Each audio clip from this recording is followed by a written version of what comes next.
In many ways, Star Trek Discovery made me greatly respect and admire its main character, Michael Burnham. However, many viewers have described her as a Mary Sue, meaning a female protagonist who is unrealistically perfect or privileged, a statement which I don't agree with at all. I'll be taking a look at the various aspects of her character and storyline that make people describe her as a Mary Sue and deconstruct them. One point which I'll be making multiple times throughout this video is that almost everything which makes Michael stand out as a character is something that either happened to her by circumstance or that she earned through hard work and struggle. And for many of those things, she's not the only Star Trek character that they've ever happened to, or even the first. I suppose I'll start with something simple. The fact that Michael Burnham is a woman with a traditionally male first name. That's nothing new in terms of media or real life. Many names that we now think of as mainly feminine started out almost exclusively masculine. Michael being given a masculine name was a deliberate choice by the character's creator Brian Fuller, but he got the idea from other such female protagonists, so the trend is not unique to Michael Burnham. In universe, Michael is named after her biological father, so her parents were probably going to give their child that name regardless of gender. Next, I'll dive right into the biggest thing that people criticize about Michael's character, the fact that she is Spock's adoptive sister, which I made a whole video about.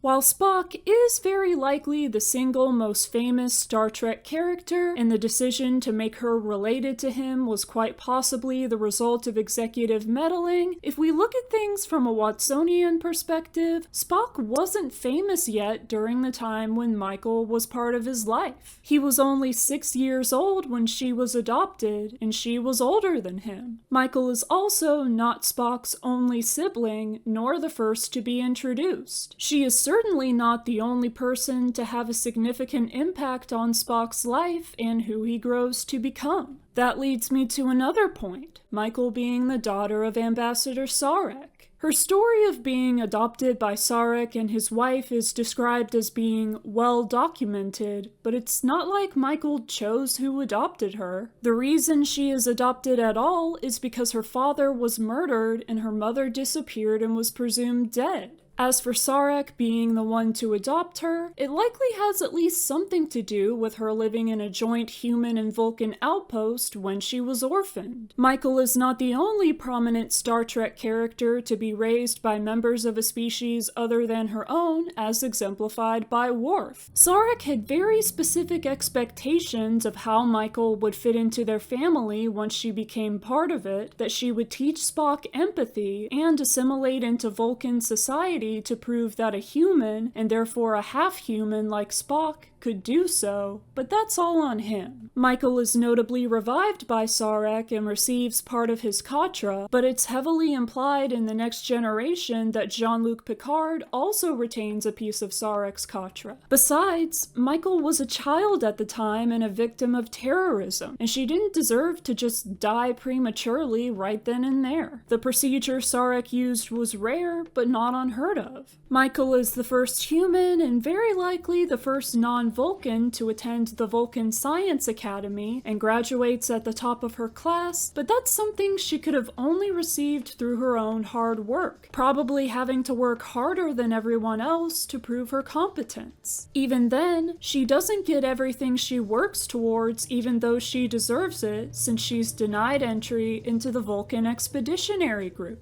Michael gets into Starfleet because of her credentials, and her father knows a captain willing to take her onto her ship, but even if Michael had different adoptive parents, there's still a good chance one of them would know someone in Starfleet. From there, it takes Michael 7 years of service to reach the rank of commander and be chosen as Captain Georgiou's first officer. Georgiou considered Michael to be nearly ready for her own command at that point, which would have made her the youngest captain captain in Starfleet at age 29 or 30, whereas Kirk was around 33, but she doesn't immediately attain that because she makes a mistake that puts her in prison. That's actually yet another point. Michael can't be called too perfect of a character because she makes mistakes, very significant ones. When she becomes Starfleet's first mutineer, she doesn't do so for any kind of attention, only because she believes she's ultimately doing the right thing for everyone. She's absolutely not the only protagonist of a Star Trek show to do something that could be considered immoral for what they believe is the greater good. Just look at Sisko in the episode In the Pale Moonlight and Archer in the episode Damage. She's also not the only main character to face long-term adversity due to a choice she makes, as Captain Janeway ends up with her ship and crew stranded in the Delta Quadrant due to a difficult decision she made with the intent to save many others. I also made an entire video about how the Klingon War wasn't Michael's fault. Michael does eventually end up on the USS Discovery, one of only two and later the only ship with a spore drive, but she only ends up there because the prison shuttle she's on gets into trouble and the Discovery happens to be the nearest ship there to rescue it. She only gets to stay on board because Captain Lorca ultimately wants to take advantage of her. At the end of the season, Michael helps end the Klingon War and is reinstated into Starfleet, but she accomplishes that with the help of the entire remaining Discovery crew and some outside help. In the next season, Michael becomes the Red Angel, another reason people have for calling her a Mary Sue. First of all, she wasn't the first one to use a Red Angel suit. That was her mother, Gabrielle. Second, becoming the Red Angel required her to make the enormous personal sacrifice of leaving everything and everyone she'd ever known behind upon making a one-way trip 900 years into the future. She decides to do so before learning that part of the USS Discovery crew will be following her, and even then, she ends up separated from them once she initially reaches the 32nd century and needs Cleveland Booker to help her adjust to life in that era. Michael is certainly not the only Star Trek protagonist to find herself in a unique role like this. To use Sisko and Archer as examples again, Sisko is the emissary of the Prophets, and Archer is destined to be essential in the founding of the Federation. And don't even get me started on Kelvin Timeline Jim Kirk being given the flagship fresh out of the academy just because of who his dad was, despite his irresponsible recklessness, as well as how Jack Crusher Jr. similarly ended up on the flagship despite everything he did. Michael does voluntarily place herself in a self-sacrificial role on multiple occasions, but that stems from the way she lost her parents as a child.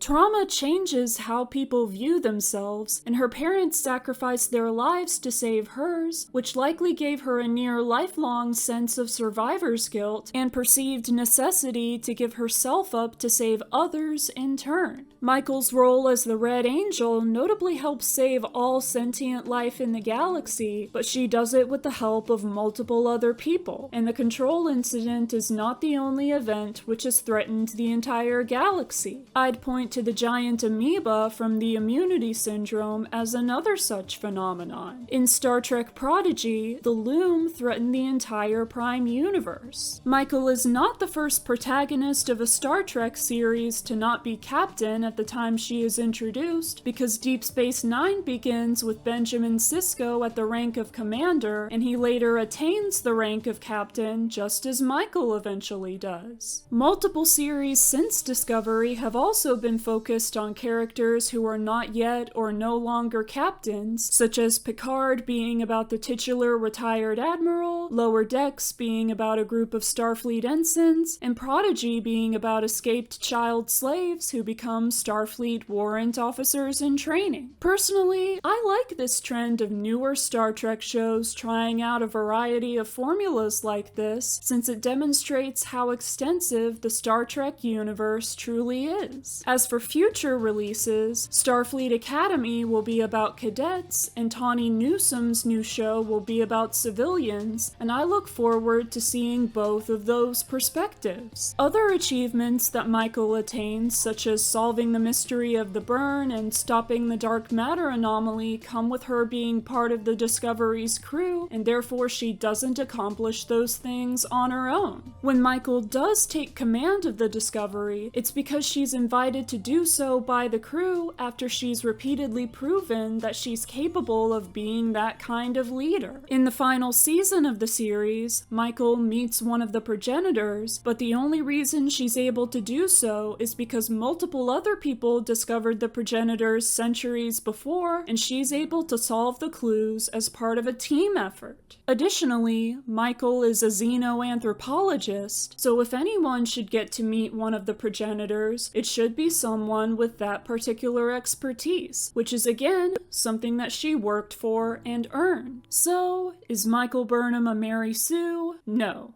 At least, not any more than any other Star Trek protagonist or central character. Michael is human, and so she has her highs and lows, makes mistakes, but makes up for them. That's part of the central message of Star Trek as a whole, that even though humans have made mistakes in the past that have had significant consequences, we're still capable of redeeming ourselves and going on to reach the stars. Also, did you know that the term Mary Sue actually originated from a Star Trek fanzine? The Wikipedia page is an interesting read. I'll link it in the description. Anyway, what do you think? Do you agree with my points? Is there anything you'd want to add? Let me know in the comments, but if you're rude, I will delete them. Thank you for watching this video. I've got more on Star Trek and other media as well, so check out the rest of my videos and subscribe for more. Live long and prosper, and I'll see you next time.